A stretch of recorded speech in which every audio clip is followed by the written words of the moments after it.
Le point suivant nous permet d'entamer un chapitre développement du territoire avec une question qui va être apportée par Éric Goupil, question d'urbanisme, où Éric nous présente les orientations, le PADD, du SCOT du Pays d'Abbé du Mont-Saint-Michel dans le cadre de sa révision.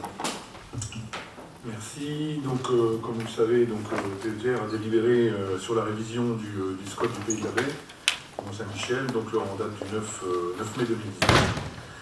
Le débat sur les orientations du PADD et du SCOT étant prévu à l'ordre du jour du comité syndical du 13 février 2020, il a été proposé à chaque EPCI composant le PETR de délibérer.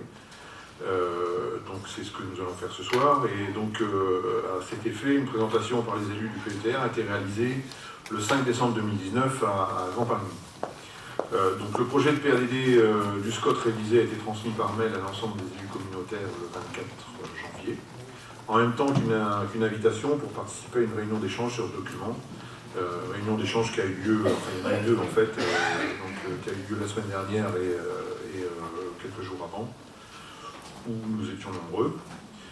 Pour rappel, le Code de l'urbanisme cadre les responsabilités et le rôle du PADD du schéma de cohérence territoriale, donc projet d'aménagement et développement durable, fixe les objectifs politiques, publics, d'urbanisme, du logement, des transports, des déplacements, d'implantation commerciale, d'équipements structurants, de développement économique, touristique et culturel, de développement des communications électroniques, de qualité paysagère, de protection et de mise en valeur des espaces naturels, agricoles et forestiers, de préservation et de mise en valeur des ressources naturelles, de lutte contre l'étalement urbain, de préservation et de remise en bon état des continuités écologiques en matière de déplacement. Ces objectifs intègrent une approche qualitative prenant en compte les temps de déplacement. Le projet politique se situe sur les 18 prochaines années, avec deux axes majeurs, donc porter un nouveau regard sur le territoire en révélant ses qualités intrinsèques pour rendre tangible son identité, support d'une politique d'attractivité, les identités révélées du territoire et l'ambition économique fondatrice. En effet, le PETR et le SCOT ont pris le parti de mettre en avant la vitalité économique du territoire pour ensuite le décliner sur un accueil de nouveaux habitants. Axe 2, répondre aux enjeux d'optimisation des capacités d'accueil du territoire, optimiser les usages de l'espace et le projet économique de transition des pratiques agricoles, mettre en œuvre l'ambition économique, commerce, ZEDA, TPE, PME, renforcement et diversification de l'offre de logement pour soutenir l'activité économique, renforcement des solutions de mobilité dans le territoire et avec l'extérieur, et une stratégie environnementale pour répondre aux enjeux de fragilité. Donc le Conseil communautaire est réuni aujourd'hui pour débattre sur ce document, et à l'issue, la démarche d'élaboration pourra se poursuivre. Le projet politique exprimé dans le PADD sera alors traduit en plusieurs objectifs territoriaux. Une fois le document achevé, il sera arrêté, soumis pour avis au PPA, dont la communauté d'agglomération fait partie. Puis présenté à l'enquête publique, aussi une approbation et entrée en vigueur pourrait être attendue pour la fin de l'année 2020. C'est un petit peu optimiste, mais tant mieux si ça se passe comme ça. Une fois le SCOT du Pays d'Abbé en vigueur, les différentes politiques publiques menées par la communauté d'agglomération devront être compatibles avec le SCOT. La politique d'urbanisme, PLUI, d'habitat, PLH, de déplacement et mobilité, de développement économique ou bien encore en matière environnementale par le biais du PCAET.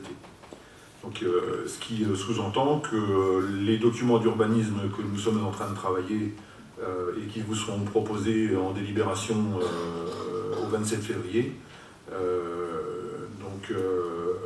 ces documents devront se mettre en compatibilité avec le SCOT une fois révisés. Donc, on travaillera nos documents d'urbanisme s'ils sont toujours d'actualité, ce qu'on souhaite évidemment, et nous ferons en sorte qu'ils se mettent en compatibilité avec le schéma de cohérence territoriale. Donc, voilà, je vous propose la délibération. Alors, je vous passe rapidement les vues. Entendu la note de présentation, entendu que l'avis émis par la communauté d'agglomération à cette étape de démarche de révision du SCOT revient à un caractère de simple consultation, étant entendu que le document de PAD du SCOT pourra être amendé pour prendre en compte les remarques émises et validées par les élus sur ce document, entendu que le projet de PADD servira de base à la suite de la démarche de révision du SCOT, il est proposé au Conseil communautaire d'émettre un avis favorable au projet de PADD du SCOT du Pays d'Abbé du Mont-Saint-Michel. Alors juste, donc un projet de PADD, comme vous le savez, ça peut Ça peut évoluer. Nous avons débattu de celui d'Avranches Mont-Saint-Michel 2 fois. Nous avons débattu Non, nous avons arrêté, pardon. Nous avons débattu du secteur du Mortanet 2 fois. Donc, il est tout à fait possible d'amender le PADD si d'aventure nous trouvions en cours de route des choses qui ne nous convenaient pas. Voilà, Madame la Présidente, je ne sais pas si vous avez des questions. Merci Eric. Je ne sais pas s'il y a des questions rationales. Alors il y a Daniel qui a levé la main et ensuite Christophe. Alors moi, ma question c'est sur le projet d'aménagement de mise en valeur des espaces naturels agricoles et forestiers. Moi, j'ai des petits gros là, des ventes d'arbres défectués.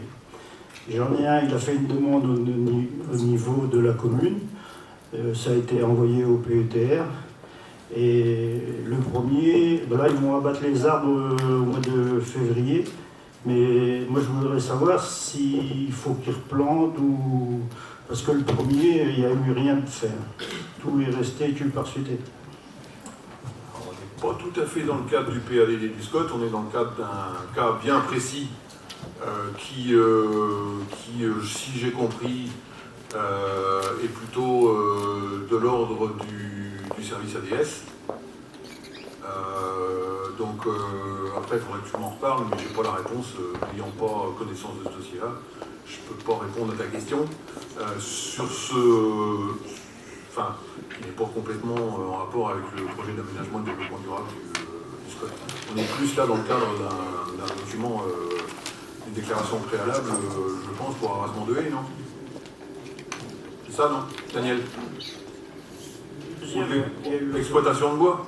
Ouais. Bon, on est dans le cadre d'un document ADS, là, plutôt une déclaration préalable, quelque chose comme ça. Mais, sauf si c'est sur un espace boisé classé.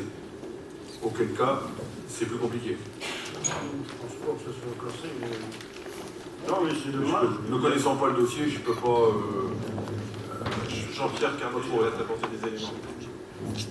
Oui, dans le cas présent, sur le territoire d'Avranches Mont-Saint-Michel, ce qui s'applique, c'est encore les documents d'urbanisme qui existaient dans les communes. Tant qu'on n'a pas arrêté le PLUI, d'une part. Alors maintenant, je dirais que la réponse est dans les documents d'urbanisme de la commune. S'il n'y a pas de document d'urbanisme, effectivement, là c'est l'État qui pourra répondre à vos questions que vous nous posez. C'est carte communale chez toi, je crois. C'est une carte communale, Donc c'est la réponse doit être dans ta carte communale. Alors normalement dans la carte communale, si ce n'est pas précisé, ça veut dire qu'il va falloir retrouver les éléments de règlement qui s'appliquent dans ces... Là il s'agit en fait de bois qui sont exploités à la vente, c'est ça? C'est ça. Donc c'est une propriété privée. Tout dépend du classement qui a été fait sur ce bois. Ouais. Si dans ta carte communale c'est un espace boisé classé, il y avait obligatoirement quelque chose à préparer. Si ce n'est pas le cas, dans la liberté de... Mais encore une fois, on ne rentre pas dans le cadre du SCOT. Christophe, je crois. Oui, effectivement, j'étais présent lors de la dernière réunion de travail quand il y a eu, je dirais, une concertation entre élus sur ce projet d'aménagement et de développement durable. Beaucoup de remarques ont été émises, notamment le fait que sur les cartes qui représentaient une analyse, voire une synthèse de ce document, il n'apparaissait aucunement les communes rurales. Nous avions les différents pôles, mais à aucun moment les communes rurales n'apparaissaient, et à aucun moment non plus n'apparaissaient les services de proximité qui existaient dans ces communes rurales. Donc il avait été défini que nous pourrions intégrer dans le projet d'aménagement et de développement durable l'ensemble de ces identités, et surtout qu'elles apparaissent sur cette carte, puisque nous avions convenu que les communes rurales étaient très importantes, notamment par rapport au développement économique qu'il y a pu y avoir tout au long de la 84, et que grâce à ces communes, nous avions pu aussi recevoir l'ensemble de la population, et donc, l'habitat nécessaire au développement économique. Et là, je vois, on prend un avis favorable, mais on n'a pas émis de prescription, on n'en émet rien du tout. Je vois qu'on a quand même noté, entendu l'avis émis par la communauté d'Aglo et entendu, je crois, les travaux des groupes de travail, mais on ne les a pas notés. Et il y avait quand même pas mal de choses qui manquaient à ce PADD. Et je ne voudrais pas que suite à cette délibération, alors bien le SCOT le prenne pour argent contre compte. Alors, juste, il t'aura pas échappé que la délibération était partie avant que la réunion se fasse. Donc moi, ce que je propose, après, on pourra en discuter, mais ce que je propose, c'est qu'on pourrait délibérer favorablement, émettre un avis favorable, mais avec une petite ligne qui dirait que, étant entendu la réunion qui a été réalisée avec les élus, non, c'est un avis simple. Ouais. C'est juste apporter à connaissance. On peut préciser que, peut-être qu'on peut préciser. On peut préciser qu'on a travaillé sur le dossier et qu'un certain nombre de préconisations ont été faites. Tout à fait. Voilà, on peut juste le noter. Les remarques de Christophe, par Tout à exemple, fait. on va passer de la dire. Mais Christophe, tu veux compléter?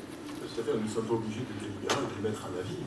Mais par contre, dire que nous avons débattu du projet d'aménagement Tout à fait. durable et que des propositions ont été faites. d'amélioration, d'aménagement ont été faites lors d'une réunion en groupe de travail à telle date et que nous souhaiterions qu'elles soient inscrites. Tout à fait, ça c'est plus Voilà. Je pense que c'est la connaissance. On ne va pas émettre un avis, ni même voter, encore moins voter sur la proposition d'Éric. Dans ce cas, je pense qu'il serait plus judicieux de ne pas délibérer, mais simplement d'amener les préconisations les observations ont été faites par Christophe et qui ont été réalisées le jour de la réunion sur laquelle on a travaillé ce dossier-là. Je pense que ce serait plus simple. Tout à fait, on va faire comme ça. Et ça aura moins de portée. Enfin, c'est pas. Juridiquement, ça n'a pas la même portée. C'est vrai. Voilà. Alexis Sanson, on attend, on va lui donner un micro. Christophe.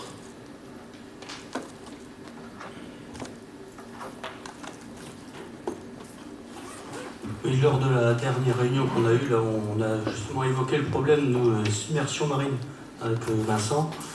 Et on souhaiterait c'est que ce soit mis aussi, que ce soit ajouté, parce qu'en fait, qu'on prenne bien en considération les nouvelles cartes de submersion marine, parce qu'on y a passé beaucoup de temps. Les nouvelles cartes datent de 2017, et il faut qu'ils soient actualisés, parce qu'ils n'y sont pas aujourd'hui. Non, mais ils ne sont pas. Je pense que le PETR a très bien entendu les remarques qui ont été faites le jour de la réunion. Et je pense que, évidemment, que ces cartes seront incluses dans le document. Ils n'ont pas tellement le choix, en fait, que de les réinclure. Oui, en fait, dans la démarche qui est faite, on a eu l'occasion d'avoir une présentation qui a été faite en plénière. On a eu 2 commissions qui se sont réunies pour travailler sur le sujet. Je pense qu'il y a un certain nombre d'éléments où les membres du PETR étaient présents. Donc ces remarques, ils les ont entendues. Nous, il est important qu'on arrive aussi à les mettre noir sur blanc et qu'on les communique en tant que tel, sachant qu'au niveau du PETR, il y a un bureau et puis il y aura un comité syndical qui va retravailler ces questions-là, sachant que l'arrêté en fait, du SCOT en tant que tel va se dérouler d'ici la fin d'année. Ce qui veut dire qu'on a des possibilités d'échanger et la concertation doit continuer. Enfin, c'est dans cet esprit-là que le PETR a engagé en fait la révision du SCOT, sachant aussi qu'il faut tenir compte de GTM, qu'il faut tenir compte de Villiers Intercom. Chacun a un certain nombre d'exigences d'une certaine façon. Alors après, certaines sont entendables, d'autres seront recevables et d'autres seront peut-être difficiles à retenir. Et ce qu'il faut se dire, c'est qu'un PADD, c'est un document d'orientation et que les éléments après, dans le cadre d'un contenu de SCOT, ça va se retravailler derrière en termes de précision. Mais ça reste avant tout des généralités, je tiens à insister là-dessus, et c'est les documents d'urbanisme après qui déclinent l'application des règles qui peuvent être encadrées, je dirais, un peu dans les orientations du PADD en tant que tel au niveau du SCOT. Pour rassurer Alexis et Vincent, je pense qu'en fait, pour ce qui est des cartes, l'État lui-même demandera à ce qu'elles soient réactualisées de toute façon. Oui, mais tu as bien fait de le souligner l'autre jour, et Vincent aussi. Y a-t-il d'autres? Oui, Vincent.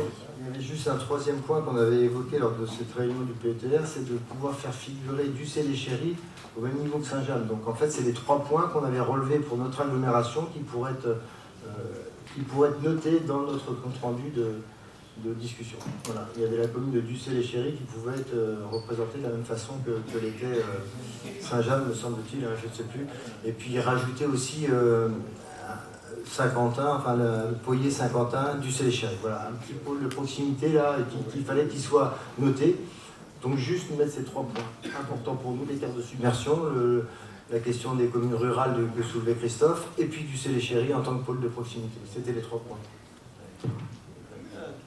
Je sais pas s'il y a d'autres questions. Non. Je pense qu'effectivement c'est important de citer dans le fait de dire que le débat a eu lieu, et qu'il est important de citer les propositions qui ont été faites lors de notre dernière réunion. Plutôt que de donner un avis favorable, je pense que ça sera plus constructif. Y a-t-il d'autres questions ou remarques? Oui, Daniel. Et on peut peut-être demander au préfet avant, parce que si ça fait comme avec le PU, il leur top. C'est pas faux. Hein. Alors on avait coupé ADD, donc... Mais il y a enquête publique avant, après. Là, il y a une enquête publique là. On n'est pas arrivé, l'enquête publique viendra après l'arrêt de projet du SCOT, Ouais. dans l'ordre Mais des choses. On est qu'au PADD, donc pour le moment le préfet va juste regarder le PADD du SCOT. Après il y aura des discussions, il y aura des propositions, il y aura un arrêt de projet. Et après l'arrêt de projet, il y aura l'enquête publique. Et après l'enquête publique, monsieur le préfet fera comme il voudra. Et même si le SCOT est validé et entre en vigueur, il pourrait encore y avoir une demande du préfet de... Ah bah il aura 2 mois pour se prononcer après l'approbation. Il pourra même emmener le DETR au tribunal administratif. Pourquoi pas? Il peut faire comme avec nous. Hein.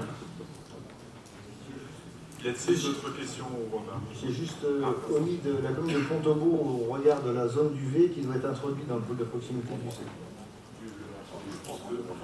Le plus simple, c'est de prendre le compte-rendu de la réunion et puis de l'inclure dans les délibérations. Je pense que ça va être beaucoup plus simple.